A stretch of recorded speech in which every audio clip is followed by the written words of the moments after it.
Pendant la traite,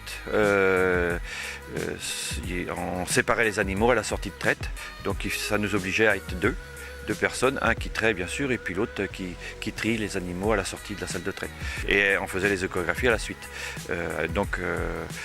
Mais c'était donc forcément une mobilisation d'une personne pendant une fois tous les 3 mois peut-être, mais quand même une mobilisation d'une personne supplémentaire ce matin-là. Les animaux qui étaient inséminés sur chaleur silencieuse, autrement dit, donc sur des détecteurs de chevauchement, je leur faisais des prises de sang.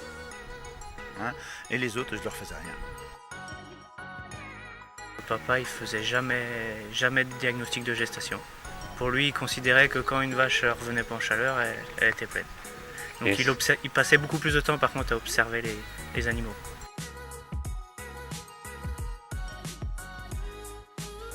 C'est surtout le conseiller qui me l'a proposé, oui, au départ. Et puis après, bon, j'ai entendu parler de ça à gauche, à droite. Hein.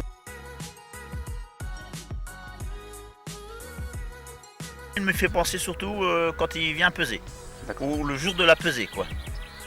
Hein, c'est là qu'il me pose la question, donc ce qu'il y a donc des... et puis je crois que c'est important qu'ils le disent, qu'ils rafraîchissent la mémoire à l'éleveur, parce que moi personnellement, il est vrai qu'il y a des coups, c'est passé au travers, et puis l'agent de pesée, il n'y avait pas pensé non plus en question, quoi. Hein. Bon c'est pas perdu, on le fait le mois d'après, mais on décale, quoi.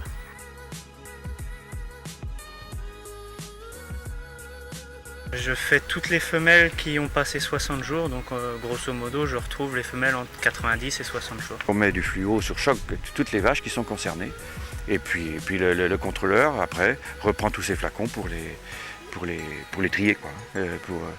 C'est fait en 5 minutes. Ça. Je définis donc les animaux donc, qui demandent à être contrôlés, quoi, pour donc, le test de gestation. Systématiquement toutes les vaches. Hein. Toutes les vaches elles sont faites. L'écart doit être de 30 jours après l'insémination, donc systématiquement je le fais.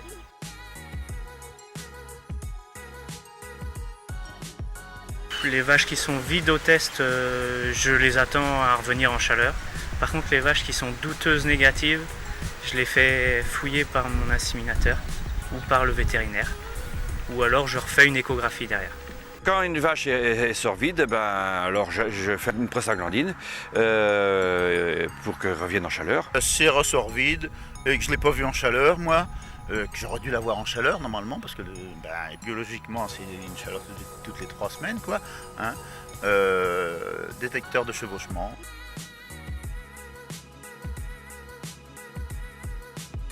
C'est la contrainte de les laisser attacher, puis de les séparer, d'envoyer les autres dehors.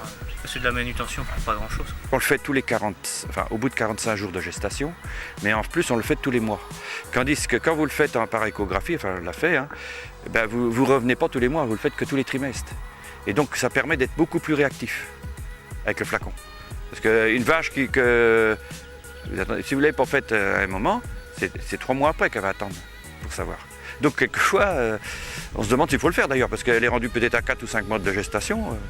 Voilà, ça c'est l'élément peut-être, oui, c'est tellement naturel, mais c'est peut-être un élément le plus important. C'est d'être plus réactif et de savoir au bout de 45 jours, mais on pourrait le savoir avant, comme vous dites, mais surtout vous le faites tous les mois, à la pesée. Le problème c'est le temps de contention, parce que l'inséminateur arrive en général, nous on est surtout en fin de tournée, donc c'est rarement avant 10h30, 11h. Parce qu'on est sur un système quand même pâturant, alors garder les animaux attachés jusqu'à 11h30, midi, ça devient une contrainte.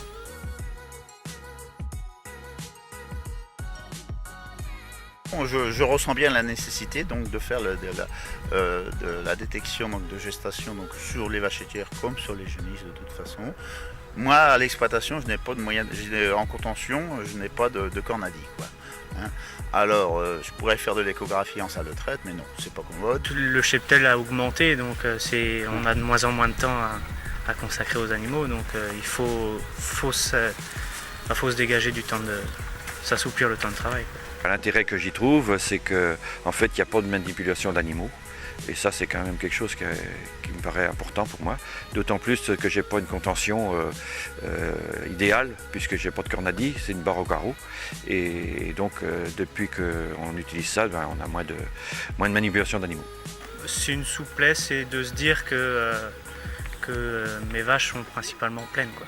J'ai tout de suite vu l'intérêt de la non-contention et puis du gain de temps, parce qu'en fait, quand vous faites un diagnostic par échographie, ben, c'est quoi 2 ou 3 heures qu'il faut passer derrière les vaches pour gérer ça. Tandis que là, ben, c'est fait pendant la traite, il n'y a pas de temps supplémentaire.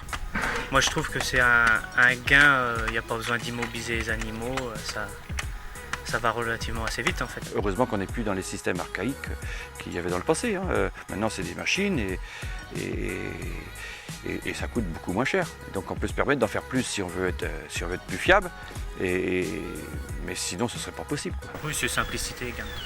Moi j'ai choisi un système qui me plaisait parce que c'était facile.